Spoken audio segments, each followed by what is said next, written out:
Hi friends, how's it going? Welcome back to my channel. My name is Jenna. If you're new here, it is blowing wind outside. I'm a little bit scared. Hopefully you won't hear too much wind in the background of this video. I wanted to talk today about a topic that is difficult, I think, for moms to talk about, and that is mom rage, as I'm sure you know from the title of this video. So yes, I do have a confession. I am guilty of it, and it has been something recently that I've been really struggling with, really bringing before the Lord to help me cope with this. And I thought maybe it would be relatable to just share while I'm still in the thick of it. I am currently addressing it, working on ways to help navigate it within myself, but I thought that it would be such a meaningful topic to discuss on here because I think it is one that moms keep really closely. They think that maybe it's a them problem,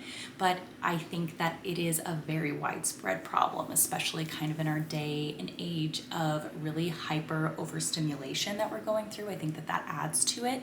So I'm going to break this video into 3 different parts. First is just my own story with mom rage, kind of when it started, when it got worse, and what I think it is, as well as things I'm doing right now to help combat it and address it within myself. So first, my story with mom rage. So I have 2 little baby boys, one who just turned 3, and my youngest is turning a year old tomorrow. So I am officially a year postpartum right now. Congratulations, we got through it. We got through that first year postpartum. But the mom rage incidents, I would say, even though I had moments, definitely had moments with my first, I feel like it didn't really become a habit or something I would say, hey, I'm struggling with this, until I became a mom of 2.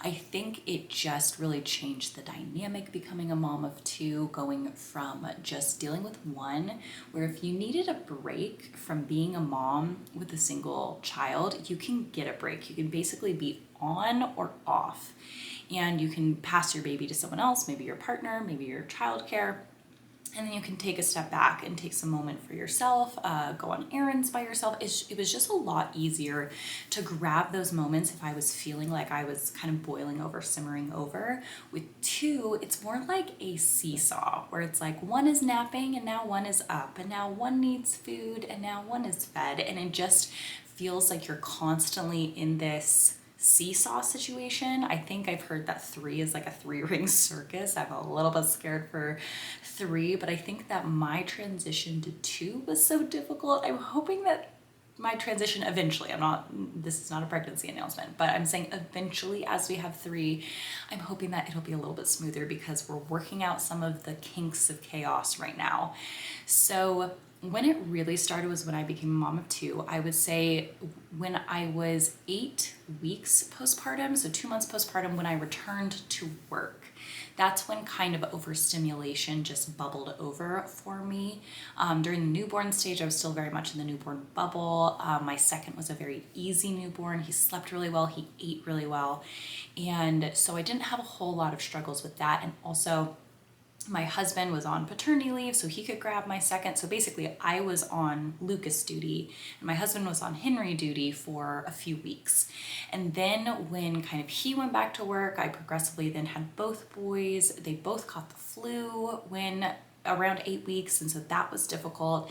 And then I was propelled back into work, which then added on to just things that I was dealing with on a day-to-day basis. Now, I'm a work from home mom. I do have childcare with my own mom, but there are some days and pockets of time where I do not have help during the workday, and so that can be very hard, very difficult, and overwhelming. So, I mean, for any mom, regardless of their situation, whether they're a stay-at-home mom, working mom, or whether they're a full-time working mom with full-time childcare, you will probably experience these moments. Definitely as a working mom who works from home with kids, I think that overstimulation is just inevitable. It is going to happen to you. And so I would say that it started around that 8-week mark, but it got really bad, became basically a habit where it's like every day I was having like a snapping incident, and I felt like I was kind of trapped in this state when I think it was honestly when my cycle returned. So when my period returned, I was 8 weeks postpartum, or 8 months postpartum. And it returned a little bit quicker with my second. With my first, it returned around 9 months. So with my second, it returned around 8 months postpartum. That is when I think that hormones really came against me during this stage and made it so much harder, like made spikes, basically mood spikes, feel so much more drastic. And so I think for me, breastfeeding while being back on my cycle is what, like PMS mixed with breastfeeding hormones, it just made it so that I felt like I was in a hormone tornado, and I kind of still am there because I'm still breastfeeding. But we are kind of working towards weaning right now. We're going to begin weaning my son Lucas right at 12 months, so right where we're at, and then kind of finish it out around 15 months, kind of through the flu season just a little bit, giving him just a little bit of milk in the morning. That I think will help improve a lot of this year. I think a lot of it is hormonal, but what I think that what mom rage really is, it's a mental health issue due to overstimulation and hormones, is personally my perspective on it. And so I think what it is that overstimulation happens as a mom. I would describe it, I've described it to my husband this way before, is it just feels like someone is walking around poking you all day long. And it's like, when are you gonna break? When are you gonna break? Are you gonna break now? Are you gonna break now? And then eventually, yes, you're gonna break. Because it is that overstimulation is what starts it. And then what creates this mom rage scenario is then poor coping mechanisms to the overstimulation. And so basically you might be overstimulated with work, with kids, with day-to-day responsibilities. And then you add on something like screens or scrolling on social media, comparison on social media to other moms, having kids watch a screen and you watch a screen. So there's multiple screens happening, there's multiple kids happening, and then there's like just a lot of input happening. And so I think what it is overstimulation mixed with poor coping mechanisms, which then turns into a habit of being reactive. And so in order to handle it, in order to stop it, it needs to be stopped at its core, which is to be proactive rather than reactive. And so here are a few things that I am doing to kind of help stop this in my own life. And it begins with that. It begins with first recognizing, hey, for the last few months, I have fallen into a habit of being reactive. It is something that I think moms feel a lot of shame around as well, because your babies are the most precious things to you in the entire world. And to think like, okay, you're gonna have a moment where you snap at them or they're not listening and you're angry is so sad. There's been a couple times where I've done that with Henry, and actually 2 different times that I can think of where I actually went up to Henry afterwards, and he's only 3, and at the time he was 2. And so he doesn't really understand, of course, but I apologized for my reaction. I would say, well, my camera died for a quick moment. Hopefully this is where I had you. I had to plug you back in so that we could finish out this conversation. I just told him, hey, mommy got upset. Mama is sorry. Can you please forgive mama? And I think it's important for him to see that, oh, mama can apologize. So I think it's really important, even if he doesn't fully understand what is happening in those moments, to see that humility and forgiveness can happen, and accountability and ownership can happen when we do things wrong. So that is just part of, modeling right behavior for my son, even if he doesn't fully understand what's happening. And I think that that is really important to do, is just to own when we're messing up. And so I think that that is the first step, is just overcoming the shame of saying, hey, I'm kind of struggling with this, and just confessing it.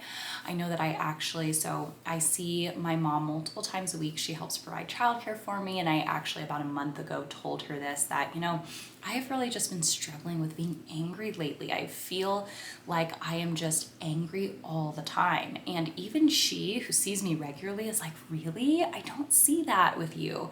And I think it's because you kind of put on your strongest parenting pants, if you will, when you're like out in public or when you're seeing people.